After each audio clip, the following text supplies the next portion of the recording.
الرحمن الرحیم۔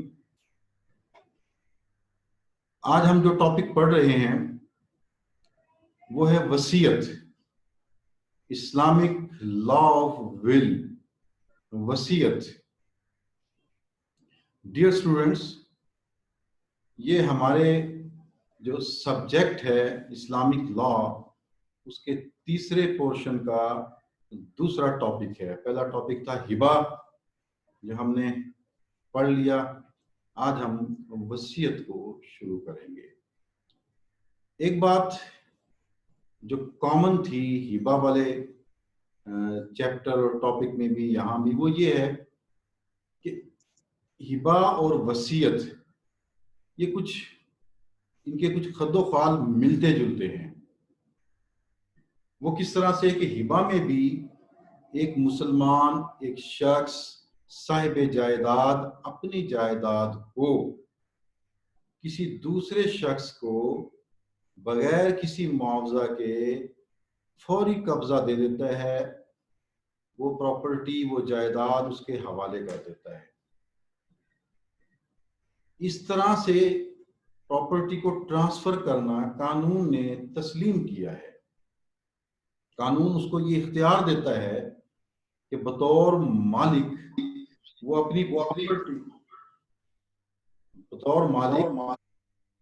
اپنی پراپرٹی کو کسی دوسرے شخص کو ٹرانسفر کر سکتا ہے۔ اب ٹرانسفر کے ڈیفرنٹ موڈز ہیں، طریقے ہیں۔ یہ لاسٹ لیکچر میں نے بتایا تھا آپ لوگوں کو کہ دو طرح کی ٹرانسفر ہوتی ہے، ایک پرماننٹ ٹرانسفر اور ایک ٹیمپریری ٹرانسفر۔ پرماننٹلی جب کوئی شخص اپنی پراپرٹی کو کسی دوسرے شخص کو ٹرانسفر کرتا ہے تو وہ ہمیشہ کے لیے اسے دے دیتا ہے، جس میں سیل ہے، جس میں گفٹ ہے، جس میں ایکسچینج ہے۔ لیکن جو ٹیمپرری کلاز ہے اس کی ٹرانسفر کی، اس میں ایک شخص وقتی طور پر اپنی پراپرٹی کو کسی دوسرے شخص کو استعمال کے لیے دیتا ہے، جسے ہم کہتے ہیں کرائے پر دے دی۔ تو یہ عارضی ٹرانسفر ہے۔ تو ٹرانسفر کرنا کسی شخص کا، کسی پرسن کا رائٹ ہے ایز اے آنر۔ اگر وہ آنر ہے تو اس کی آنرشپ کا یہ چیک ہے کہ کیا وہ اپنی پراپرٹی جس سے اس کا تعلق ہے، جس کے تعلق کی وجہ سے وہ آنر بنا، اس پراپرٹی کو ٹرانسفر کر سکتا ہے، استعمال کر سکتا ہے، دوسروں کو استعمال کرنے سے روک سکتا ہے۔ جی ہاں، وہ اپنی پراپرٹی ٹرانسفر کر سکتا ہے۔ اسی ٹرانسفر کا ایک طریقہ تو یہ ہے کہ وہ اپنی زندگی میں، جو ہم نے ہبہ میں پڑھا، کسی دوسرے شخص کو بغیر کسی معاوضہ کے، وداؤٹ اینی کنسیڈریشن، ٹرانسفر کر دیتا ہے۔ قبضہ فوری ہے ہبہ کے اندر، یہ ہم نے پڑھا تھا۔ یہاں وصیت میں معاملہ تھوڑا سا ڈیفرنٹ ہے تو یہ بھی ٹرانسفر آف پراپرٹی ہے، تو یہ بھی بغیر معاوضہ کے، لیکن اس کے اندر جو قبضہ ہے، جو پراپرٹی کا استعمال دوسرا شخص کرتا ہے، اس کے لیے ایک شرط ہوتی ہے، اس کے لیے ایک وقت مقرر ہے کہ وہ شخص اپنے مرنے کے بعد اپنی پراپرٹی کسی دوسرے شخص کو بغیر کسی معاوضہ کے، یہ آگے ہم پڑھیں گے اسی قسم میں، کہ کسی شخص کو، کسی ادارے کو، مقصد اس میں بھی اللہ کی رضا ہی ہوتی ہے، تو وہ جب دے دیتا ہے جسے ہم کہتے ہیں، یہ وصیت سے ملتی جلتی ہے۔ وصیت میں ڈیئر اسٹوڈنٹس، کوئی بھی شخص، ابھی ہم پڑھ رہے تھے کہ اس کا تعلق اس کی پراپرٹی سے ہے تو وہ مالک ہے۔ اگر پراپرٹی ختم ہو جاتی ہے تو اس کا تعلق ختم ہو جاتا ہے، تو آنرشپ ختم ہو جاتی ہے۔ اسی طرح سے اگر آنر ختم ہو جائے، فوت ہو جاتا ہے، اللہ کو پیارا ہو جاتا ہے، تو جب آنر نہیں رہا تو ریلیشن شپ جو پراپرٹی اور آنر کے درمیان ہوتا ہے وہ بھی ختم ہو جاتا ہے، تو پھر ملکیت نہیں رہتی۔ تو لہذا ایک شخص اپنی زندگی میں اپنی پراپرٹی کا مالک تصور کیا جاتا ہے، مرنے کے بعد اس پراپرٹی کا مالک وہ نہیں رہتا، مرنے کے بعد اس کی پراپرٹی اس کے وارثان میں تقسیم ہو جاتی ہے. جو اللہ کا حکم ہے، جو قرآن میں وارثان کے حصے مقرر کر دیے گئے ہیں، اور ہر وارث کو اس کے حصہ کے مطابق اس پراپرٹی میں سے مل جاتا ہے. تو لہٰذا ایک شخص مرنے کے بعد اپنی پراپرٹی پر کوئی حق نہیں رکھتا. لیکن دیکھیں، جس شخص نے بڑی محنت سے کوئی پراپرٹی بنائی ہو، جس نے بڑی کوشش کر کے بڑی ایمانداری سے اپنی جائیداد بنائی ہو، تو اس کا اس جائیداد کے ساتھ ایک تعلق ہوتا ہے، اس کے ساتھ ایک انسیت ہوتی ہے. وہ اس پراپرٹی کے بارے میں خواب دیکھتا ہے، وہ چاہتا ہے کہ اس کی پراپرٹی اس کی منشا کے مطابق استعمال ہو، وہ جیسے چاہے اس کو استعمال کرے، اور مرنے کے بعد بھی اس کی پراپرٹی اس کی خواہش کے مطابق استعمال ہو جائے. تو یہ بھی اس کا حق ہے. ایسا وہ کر سکتا ہے کیونکہ اس نے بڑی محنت سے وہ پراپرٹی کمائی، اس کا ایک لگاؤ ہے اس پراپرٹی کے ساتھ. تو اسلام نے کسی شخص کے اس حق کو کہ وہ پراپرٹی پہ مرنے کے بعد اپنی خواہش رکھ سکتا ہے کہ میری پراپرٹی میرے مرنے کے بعد جو اللہ نے حصے مقرر کر دیے ہیں ان میں تو جانا ہی ہے، لیکن وہ اس کو کچھ اختیار دیا ہے کہ وہ اپنی رائے دے سکتا ہے کہ میری پراپرٹی کو جو اسلام کے مطابق، قانون کے مطابق 1/3 ہوتی ہے، اس کو مندرجہ ذیل یا اس کے اپنے جو خواہشات اس کے مطابق استعمال کر دی جائے. وہ چاہتا ہے کہ اس کی آخرت کا سامان بن جائے اس کی پراپرٹی، وہ اسے کچھ وہ خیراتی مقاصد میں استعمال کر دے. وہ دیکھتا ہے کہ اس کی کمیونٹی کے اندر تعلیم کم ہے تو وہ کوئی ادارہ بنا دے، اس کے لیے وہ کہہ دے کہ میرے مرنے کے بعد میری پراپرٹی فلاں ادارے میں یا فلاں مقصد کے لیے استعمال ہو جائے. تو یہ اس کا حق ہے. دراصل ایسا کرنا کسی شخص کا اپنی زندگی میں اپنی پراپرٹی کے بارے میں کوئی فیصلہ سنا دینا، کوئی رائے قائم کر دینا، کوئی وصیت، کوئی اظہار کر دینا ہی وصیت کہلاتی ہے. وصیت پر عمل بندے کے، اس شخص کے، مالک کے مرنے کے بعد ہوتا ہے. وصیت کیا ہے؟ اس کی ڈیفینیشن سے پہلے تھوڑا اس کے لفظ، یہ عربک لفظ ہے، ورڈ ہے، یہ ماخوذ ہے، نکلا ہے 6 حرفی لفظ عربک کا وصی سے. وصی اس کے جو معنی ہیں وہ ہے اتصال، متصل، چین یا جڑ جانا.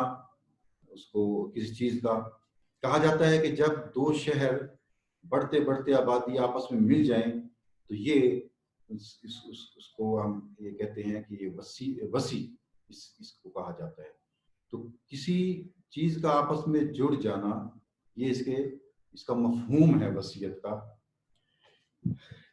ظاہر ہے جب انسان اپنی زندگی میں اپنی پراپرٹی کے بارے میں کوئی وصیت کرتا ہے تو کسی چاہنے والے کے لیے، کسی حقدار کے لیے، اپنے رب کی رضا کے رب سے جڑنے کے لیے، اپنے آنے والی نسلوں کی بہتری کے لیے، ان سے جڑنے کے لیے کرتا ہے. تو اسی لیے اس پروسیس کو وصیت کہا گیا ہے.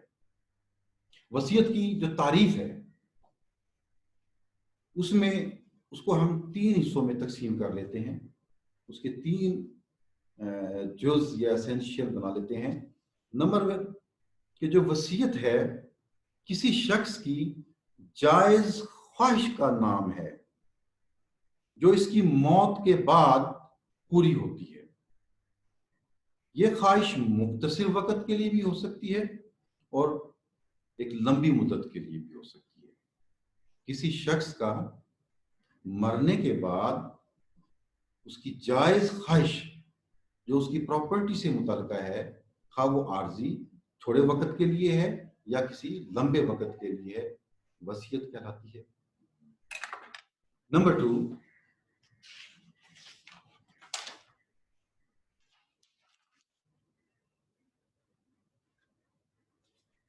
یہ جو خواہش ہے اس کے اپنے مال کی نسبت سے بھی ہو سکتی ہے کہ میرا مال فلاں شخص کو چلا جائے، یا میرا مال فلاں ادارے میں چلا جائے، یا میرے مال کو فلاں طریقے سے خرچ کر دیا جائے.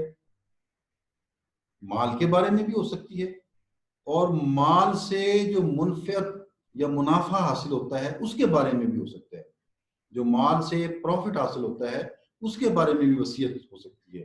فار ایگزامپل اس کی کوئی فیکٹری ہے، وہ کہتا ہے میری فیکٹری کی جتنی بھی انکم ہے میرے مرنے کے بعد وہ فلاں ادارے میں جائے گی، یا اس انکم کا اتنا حصہ فلاں ادارے میں جائے گا. تو یہ دراصل وہ اپنی فیکٹری نہیں دے رہا، فیکٹری سے کمایا ہوا منافع وہ اس رستے میں یا اس اپنی خواہش کے مطابق خرچ کر رہا ہوتا ہے. اس کی پراپرٹی ہے، زمین ہے، اس سے جو آمدن ہوتی ہے، اس سے جو کرایہ یا اس سے جو ٹھیکہ وصول ہوگا وہ اس کے بارے میں کہہ سکتا ہے. یا تو زمین ہی دے دے کہ میری زمین فلاں ادارے کو میں دیتا ہوں، یا وہ کہہ سکتا ہے اس سے جو انکم ہے وہ فلاں ادارے کو جائے گی. اور تیسری جو چیز ہے وہ یہ کہ ضروری ہے کہ مال یا فائدہ جو دوسروں کو دیا جاتا ہے، دوسروں کو اس کی ملکیت دی جاتی ہے، یہ بغیر کسی کنسیڈریشن کے ہو، بغیر کسی عوض کے ہو، بغیر کسی معاوضہ کے ہو، تو یہ وصیت مکمل ہوگی. تو وصیت کو، اس کی ڈیفینیشن کو، اس کو مکمل ہونے کے لیے 3 اس کے اجزاء ہیں. نمبر 1 کہ وہ شخص اپنی پراپرٹی کو یا اس کے فائدے کو دوسروں کو دے دے. نمبر 2 کہ وہ پراپرٹی جو وہ دے رہا ہے وہ بغیر کسی عوض کے ہو، اس کا کوئی معاوضہ وہ طلب نہ کرے. اور تیسری بات یہ ہے کہ یہ ایک خواہش اس کی، یہ جو پراپرٹی دینے کی ہے اس کے مرنے کے بعد پوری ہوتی ہے، اس کی زندگی میں یہ نہیں ہو. یہ 3 چیزیں پوری ہوگی تو ہم کہیں گے کہ یہ وصیت ہے. اسلامک لا آف ول یا اسلامک قانون وصیت اس کے کچھ حدود و قیود متعین کرتا ہے، اس کے کچھ خد و خال متعین کرتا ہے، وہ ہم پڑھیں گے. لیکن اس سے پہلے میں یہ چاہوں گا کہ ہم وصیت کو قرآن اور سنہ کی روشنی میں پڑھ لیتے ہیں، اس کو دیکھ لیتے ہیں کہ کیا قرآن میں وصیت کے بارے میں واضح احکامات موجود ہیں. ہم یہ جانتے ہیں کہ اسٹوڈنٹ آف اسلامک جورسپروڈنس کہ ہمارے اسلامک لا کے جو سورسز ہیں وہ 2 طرح کے ہیں، پرائمری سورسز اور سیکنڈری سورسز. پرائمری سورسز میں قرآن اور سنہ ہے کہ ہمارا جو اسلامک لا ہے وہ بنیادی طور پر قرآن سے آیا ہے، سنہ سے آیا ہے. سنہ قرآنی قانون کو ایکسپلین کرتی ہے، جہاں قرآن وضاحت نہیں کر سکتا وہاں پر سنہ اس کی وضاحت کرتی ہے. تو ہمیں جب بھی اسلامی قانون کو دیکھیں گے تو اس کی ابتدا، اس کی نسق قرآن پاک سے تلاش کریں گے. تو قرآن پاک میں وصیت کے بارے میں بڑے واضح احکامات ہیں. ہم سورہ النساء کی جو آیات مبارکہ ہیں 11 12 ان کو دیکھتے ہیں. سورہ النساء ورس نمبر 11 کہ اس میں اس کا جو ترجمہ میں آپ کو اس کو ایکسپلین کرتا ہوں کہ جو میت ہوتی ہے، جو شخص فوت ہو گیا ہے، اس کے جو وارثان ہیں ان کو دے کے اس کے بعد اس کی وصیت کے نفاذ کے بعد اس کے کفن اور دفن پر اخراجات کرنے کے بعد پھر اس کی پراپرٹی جو ہے وہ تقسیم ہوتی ہے. دوبارہ سن لیں. بس میت کی یہ سورہ النساء ورس نمبر 11. بس میت کی ماں کا چھٹا حصہ ہے، وارث اگر ہے ماں اس کا چھٹا حصہ ہوگا. کب ہوگا؟ کہ پہلے اس کی وصیت کوئی اگر اس نے کی ہے تو اس پر عمل ہوگا، اس کے کفن اور دفن پر جو اخراجات ہوں گے وہ اس کی پراپرٹی سے کیے جائیں گے، اور اس کا اگر کوئی قرض ہے تو بھی اس کی پراپرٹی سے دیا جائے گا. جب یہ کام ہو جائیں گے، وصیت پر عمل، کفن و دفن اور اس کا جو قرض ہے وہ جب ادا ہو جائے تو بقیہ جو پراپرٹی بچے گی اس کا چھٹا حصہ اس کی ماں کا اگر موجود ہے تو. پھر سورہ النساء ورس نمبر 12 اس میں بھی اسی طرح کا حکم ہے کہ بیویوں کے لیے ترکہ میں 8واں حصہ ہے. بیویوں کے لیے جو وہ چھوڑ گیا ہے مرنے والا متوفی، اس کی پراپرٹی میں سے 8واں حصہ ہے. کب ملے گا؟ نمبر 1، پہلے وصیت پر عمل ہوگا، کفن اور دفن، قرضہ اترے گا، تو پھر اس کا ان بیویوں کا 8واں حصہ بنتا ہے. تو ان دونوں آیت مبارکہ سے اس کا ترجمہ اور اس کی جب ہم اس کی تفسیر پڑھتے ہیں تو اندازہ ہوتا ہے کہ اللہ پاک وصیت کو کتنی امپورٹنس دے رہے ہیں، کہ جو مرنے والا ہے اس کی جو خواہش ہے اپنی پراپرٹی کے بارے میں وہ بہت اہم ہے. اس پر پہلے عمل ہوگا، اس پر عمل ہونے کے بعد جو پراپرٹی بچے گی وہ وارثان میں تقسیم ہوگی. ڈیئر اسٹوڈنٹس، کیا کوئی شخص وصیت کرنے میں بالکل آزاد ہے؟ ہر طرح کی پراپرٹی اور تمام کی تمام پراپرٹی وصیت کر سکتا ہے؟ اس بارے میں ہمیں قرآن اور سنت سے جو رہنمائی ملتی ہے اس کو میں تھوڑا سا ایکسپلین کرنا چاہوں گا کہ نہیں، ایک مسلمان کو یہ اختیار نہیں ہے کہ وہ اپنی ساری کی ساری جائیداد کو کے بارے میں وصیت کر دے. وہ جس کو چاہے وصیت کر دے ساری کی ساری. اللہ پاک نے اس کے وارثان کا، اس کے رشتہ داروں کا، اس کی اولاد کا جو مرنے کے بعد اس کی ذمہ داری، زندگی میں بھی اس کی ذمہ داری ہے، مرنے کے بعد بھی اس کی ذمہ داری ہوتی ہے، ان کو لاوارث نہیں چھوڑا. اللہ پاک نے اختیار نہیں دیا ایک مسلمان کو کہ وہ اپنی زندگی میں اپنی ساری کی ساری جائیداد وصیت کر دے، کسی کو دے دے. اس کے اس حق پر کچھ پابندیاں ہیں. اپنے اس حق کو وہ آزادانہ استعمال نہیں کر سکتا.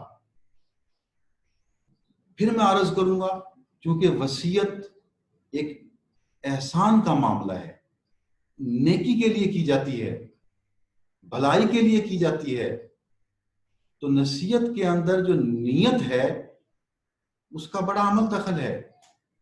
آپ کسی کو نقصان پہنچانے کے لیے وصیت نہیں کر سکتے. آپ کا مقصد احسان، بھلائی، فائدہ پہنچانا ہے. اس بارے میں رسول کریم صلی اللہ علیہ وسلم کی حدیث مبارکہ میں یہاں پہ کوٹ کرنا چاہوں گا، جسے آپ ریفرنس فرام سنہ کے اندر بھی شامل کر سکتے ہیں، کہ نبی کریم صلی اللہ علیہ وسلم فتح مکہ کے موقع پر جب ضروری معاملات سے آپ فارغ ہو گئے تو آپ نے صحابہ کو اجازت دی کہ وہ اپنے اپنے گھروں میں جا کے، کیونکہ مکہ سے ہجرت کر کے بہت سارے صحابی مدینہ گئے تھے، اپنے گھر باروں کو چھوڑ کر گئے تھے. تو جب وہ فتح مکہ ہوا تو ان کی خواہش تھی کہ وہ اپنے گھروں میں واپس جائیں. تو آپ نے جب ضروری معاملات وہ کام ختم ہو گئے تو اجازت دے دی کہ آپ لوگ اپنے گھروں میں چلے جائیں. حضرت سعد بن ابی وقاص، سعد بن ابی وقاص کے بارے میں یہ بڑی اہم بات ہے کہ وہ بڑے امیر ترین صحابی تھے. رسول اللہ صلی اللہ علیہ وسلم کے بڑے خاص صحابی تھے، بڑے اہم دوستوں میں، عشرہ مبشرہ میں سے بھی ان کا شمار ہوتا ہے، اور دولت ان کے پاس بہت زیادہ تھی.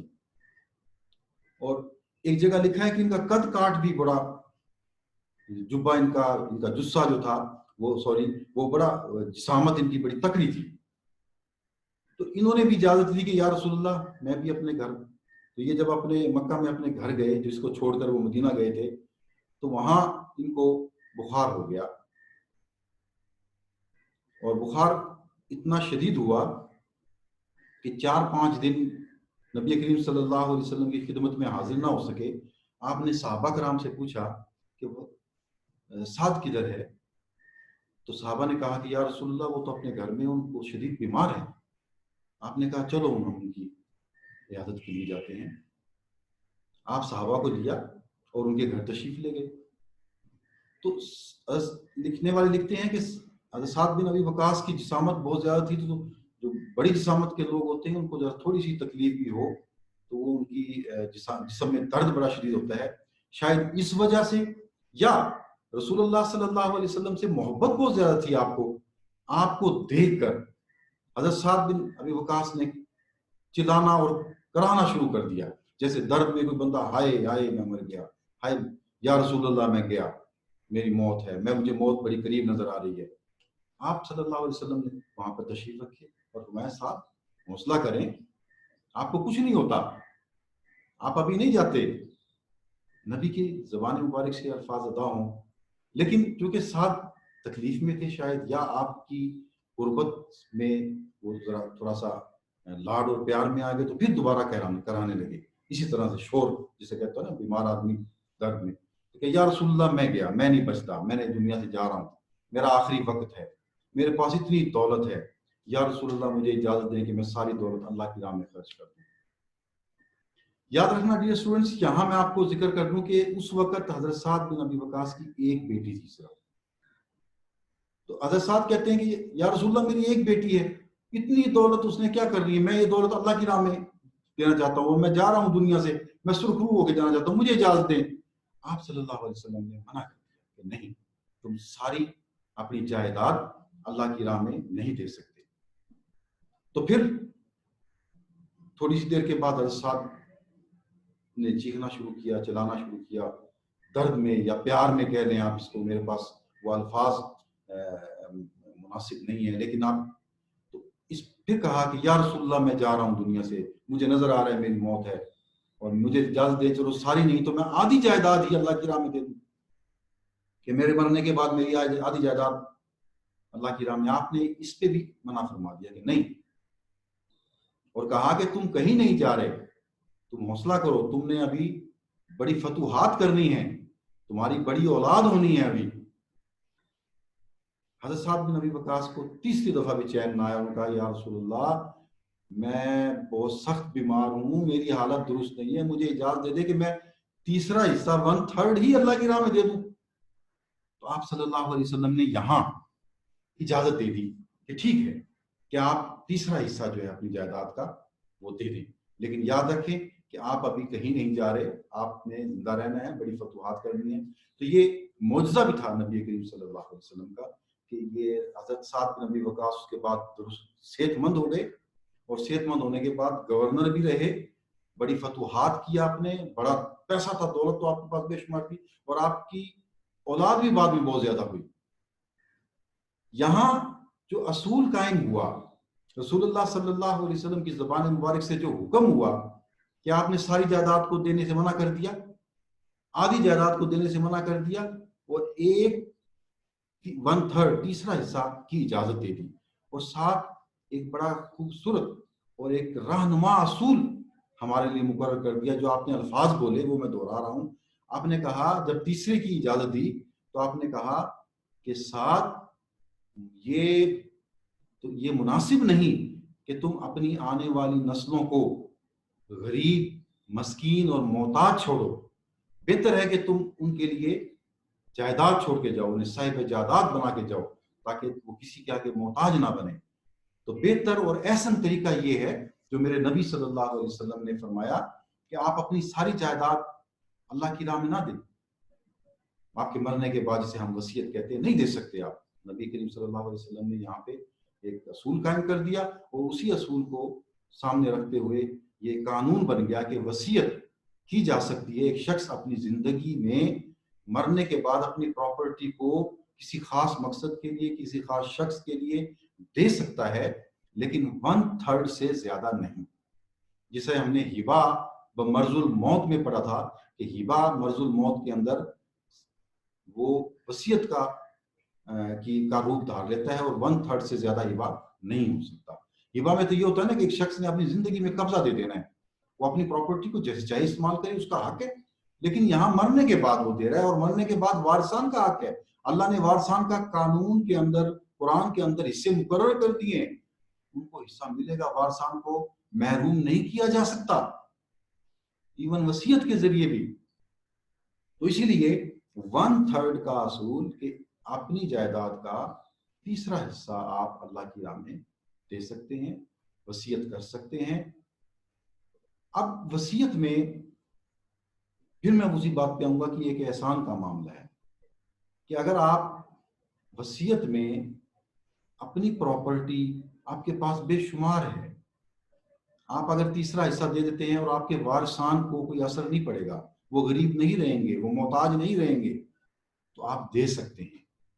لیکن ڈیئر اسٹوڈنٹس, ایک شخص کے پاس پراپرٹی ہی اتنی ہے کہ اس کے مرنے کے بعد اس کے وارثان میں ہی بڑی مشکل سے گزارا ہوگا. اس کی بیوہ, اس کے بچے, وہ اس کو استعمال کریں تو محتاجگی سے بچ سکتے ہیں. اگر اس سے زیادہ ہوگا تو وہ محتاج ہو جائیں گے, تو پھر وصیت کرنا مناسب نہیں ہے. وصیت رسول اللہ صلی اللہ علیہ وسلم کا وہ اصول, آپ کی زبان مبارک سے وہ نکلا ہوا قاعدہ کہ اپنی اولادوں کو محتاج نہ چھوڑ کے جاؤ. آپ نے ساری جائیداد کو منع کر دیا دینے سے, ہاف کو منع کر دیا, 1/3 کی اجازت دے دی, اس شرط کے ساتھ کہ دیکھیں آپ اگر یہ پراپرٹی اپنی جائیداد دیتے ہیں, وصیت کرتے ہیں, تو آپ کے وارثان, آپ کے بچے, آپ کے ساتھ جن لوگوں کا تعلق ہے وہ محتاج نہ ہو جائیں. وہ آپ دوسروں کو دیں اور آپ کے اپنے بچے دوسروں کے محتاج ہو جائیں. یہ مناسب نہیں ہے.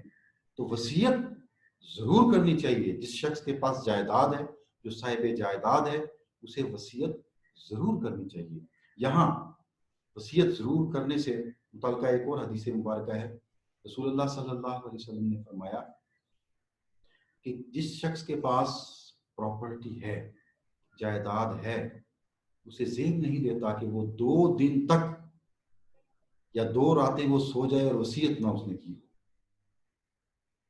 مینز کہ اگر آپ کے پاس جائیداد ہے تو آپ وصیت کریں, آپ صاحب جائیداد ہیں تو آپ وصیت کریں, لیکن احسان کا معاملہ, بھلائی کا معاملہ, اپنی اولاد کی بہتری کے لیے, آنے والی نسلوں کی بہتری کے لیے, رفاع عامہ کے کام بھی کر رہے ہیں تو اپنی اولاد, آپ رفاع عامہ کے کام تو کر لیں, اپنی اولاد کو محتاج نہ دے, وہ چوراہوں پر, وہ سڑکوں میں بیٹھ کے بھیک مانگنا شروع کر دیں. ایسا نہیں ہے. اسلام دین نفاست ہے, اسلام میزان کا دین ہے. یہ رسول اللہ صلی اللہ علیہ وسلم نے فرمایا خیر الامور اوسطھا, کہ بہترین عمل وہ ہے جس میں میانہ روی ہے, کہ آپ میانہ روی کو مد نظر رکھتے ہوئے آپ اللہ کی راہ میں خرچ کریں, آپ اپنے رشتہ داروں میں خرچ کریں, آپ یتیموں پر خرچ کریں, آپ غریبوں پر خرچ کریں, آپ مسکینوں پر خرچ کریں, آپ وصیت کریں, اگر آپ صاحب جائیداد اور صاحب حیثیت ہیں.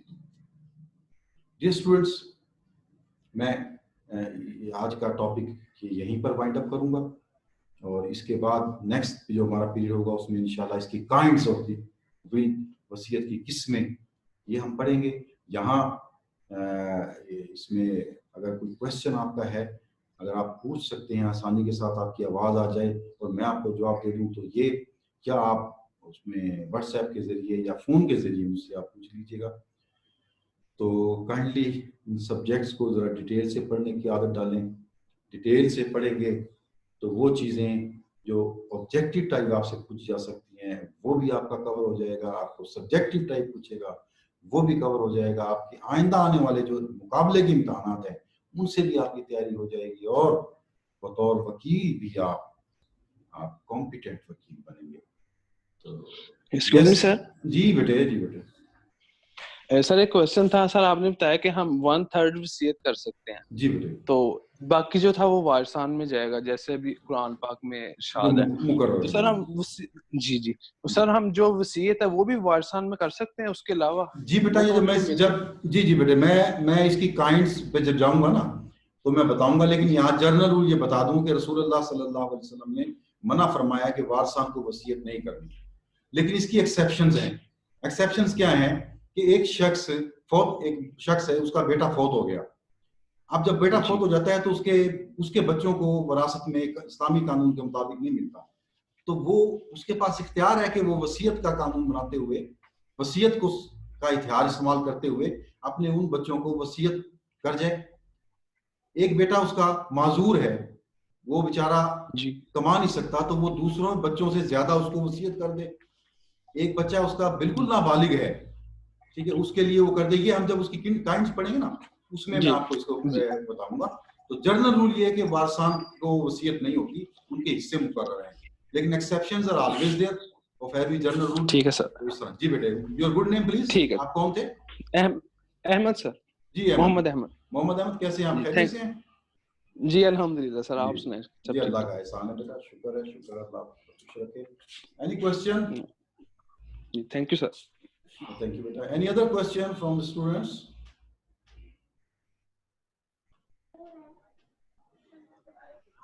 Hello.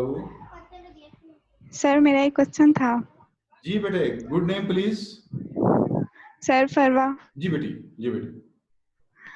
سر مطلب آپ نے کہا ہے کہ وصیت اولاد کو نہیں کر سکتے, تو سر جیسے کہ آج کل کے حالات ہیں کہ جیسے بیٹیوں کو حصہ نہیں دیا جاتا, تو کیا اس کے لیے بھی پیرنٹس وصیت نہیں کر سکتے؟ بیٹا میں نے یہ نہیں کہا کہ وصیت اولاد کو نہیں کر سکتے, میں نے یہ کہا کہ وصیت ورثاء کو نہیں کی جا سکتی. یہ جنرل رول ہے. نبی کریم صلی اللہ علیہ وسلم نے فرمایا کہ ورثاء کو وصیت نہیں ہوگی.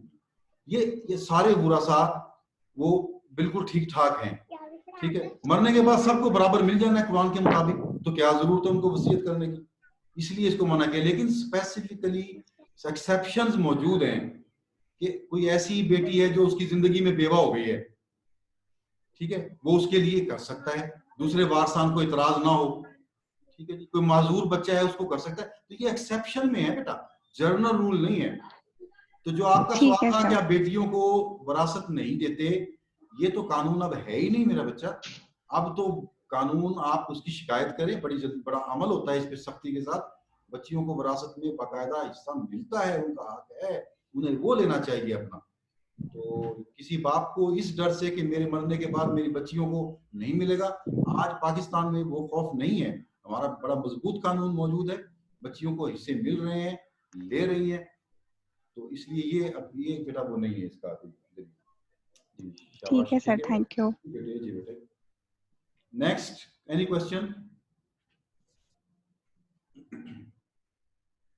ارے بھائی باقی لوگ سو گئے ہیں کیا؟ السلام علیکم سر. وعلیکم السلام. Good name? Aneeb Ullah. Aneeb, my dear student, کیسے ہیں آپ؟ الحمدللہ. آپ کو پتا ہے کہ آپ میرے چہتے اسٹوڈنٹ ہیں. جی سر. ہاں, کیونکہ آپ محنت کرتے ہیں, پڑھتے ہیں, اور آپ ڈیپتھ میں جا کے پڑھتے ہیں. آپ کے کوشچن بڑے اچھے ہوتے ہیں, تو میں امید کروں گا کوئی اچھا سا کوشچن کریں آپ. سر کوشچن یہ ہے کہ جب وراثت کے مطابق سارا کچھ مل جانا ہے تو وصیت کا اتنا ایمفسائز کیوں کیا گیا ہے اسلام میں؟ وصیت بیٹا وارثان کے لیے نہیں ہے. وصیت جب ہم اس کی کائنڈس پڑھیں گے نا, جو غیر وارثان ہیں, آپ کسی فلاحی کام کے لیے اپنا پیسہ دے دیں, آپ سمجھتے ہیں کہ جی میرے کوئی بندہ ہے, اس کے پاس بڑی پراپرٹی ہے, وہ کہتے ہیں میری اولاد بھی صاحب جائیداد ہے, ٹھیک ٹھاک ہے, تو کیوں نہ میں کوئی سکول بنا دوں اپنی, میرے مرنے کے بعد صدقہ جاریہ ہو جائے. یہ ایک صدقہ بھی تو ہے نا بیٹا, اللہ کی راہ میں دینا صدقہ جاریہ ہے. وہ کہتا ہے میں کوئی مدرسہ بنا دیتا ہوں, میں کوئی یہ اپنا جو آج کل یہ لنگر کھانا کو بنا دیتا ہوں.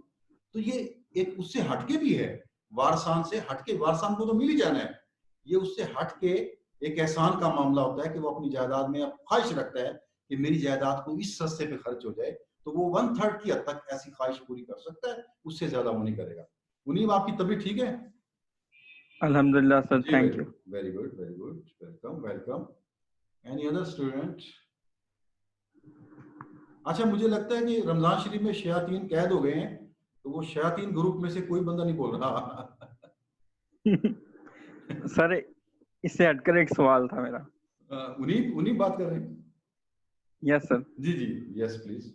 سر آن لائن کلاسز کا آپ کا ایکسپیرینس کیسا جا رہا ہے؟ ہاں بیٹے, اصل میں ہم اس ایج کے لوگ نہیں ہیں, تو ہم یہ کمپیوٹر اور موبائل اس کا استعمال پہلے ہی بڑا ڈر ڈر کے کرتے ہوتے تھے. تو اب اگر آپ میرا پرسنل ایکسپیرینس آپ پوچھیں تو مجھے تو تھوڑا سا عجیب سا لگتا ہے, لیکن پھر بھی نہ ہونے سے کچھ ہونا بہتر ہے کہ ہم گھر بیٹھے رہتے, کچھ نہ پڑھا جاتا, تو یہ ایک اچھی ایفرٹ ہے. اس حوالے سے آپ لوگوں سے کوئی بات ہو جاتی ہے, آپ تک کوئی بات پہنچ جاتی ہے, آپ سے کچھ ہم سیکھ لیتے ہیں, ہم سے کچھ آپ لوگ سیکھ لیتے ہیں, تو یہ چلتا رہتا ہے سیکھنا اور سکھانا. ورنہ ہم بھی جو 1.5-2 مہینے سے فارغ بیٹھے ہوئے تھے, تو جب یہ آپ کو پڑھانا کا سلسلہ ہوا تو ہمیں پڑھنا اس کے اچھا لگا کہ ان ہو گئے ہیں. ایک یہ تو ہے. باقی یہ جو ٹیکنیکل چیزیں ہیں اس میں تھوڑی سی پرابلم آتی ہے. اس میں باقی آپ لوگوں کو تو شاید نہیں آتی ہوگی, آپ کیونکہ اس ایج کے لوگ ہیں, آپ جانتے ہیں کمپیوٹرز کو, موبائل کو.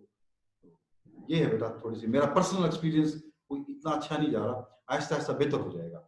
لیکن میں ایک چیز فیل کر رہا ہوں کہ یہ اچھا ہو رہا ہے, میں سیکھ رہا ہوں کچھ, یہ مجھے اچھا لگ رہا ہے. Yes sir, thank you sir. جی ویلکم بیٹا, ویلکم. اچھا جی, اللہ حافظ, اللہ آپ کو اپنے حفظ و امان میں رکھے. السلام علیکم. السلام علیکم.